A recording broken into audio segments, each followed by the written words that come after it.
তিনটে লোটাস তোমাদেরকে দেখিয়ে দিয়েছি। চলো তাহলে আজকে দেখাই তোমাদেরকে রোজ ডিজাইন। তার আগে আমি একটা কথা সবাইকে বলে দিই, এই রোজ লোটাস এইগুলো কিন্তু অ্যাডভান্স স্ট্রোকের মধ্যে আসে। তোমরা যদি বেসিক স্ট্রোক দেখতে চাও তাহলে ঝটপট কমেন্ট করে ফেলো। কথার মাঝখানে তো বলতেই ভুলে গেছে যে আমি কিভাবে রোজটা তোমাদেরকে ড্র করে দেখালাম। যাই হোক, এটা কিন্তু তোমরা পুরোটা ড্র করে করার চেষ্টা করো। প্রথম যদি তুমি ট্রাই করো তাহলে তোমার একটু অসুবিধা হবে ওয়ান স্ট্রোক দিয়ে করতে, তো আমি রেকমেন্ড করবো প্লিজ ড্র করে করো, তাহলে বেটার রেজাল্ট পাবে। প্রথম রোজটা কিন্তু 4টে পাপড়ি ছিল, এই রোজটাতে থাকছে 5টে পাপড়ি।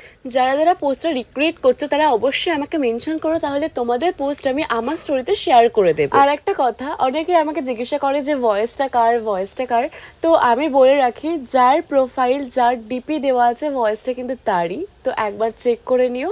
ওকে, সো থার্ড নম্বর যে রোজটা তোমাদেরকে দেখালাম এটা একদমই ডিফারেন্ট। অ্যান্ড নেক্সট ভিডিওতে আমি তোমাদেরকে লোটাস উইথ রোজ এই দুটো প্যাটার্নস একসাথে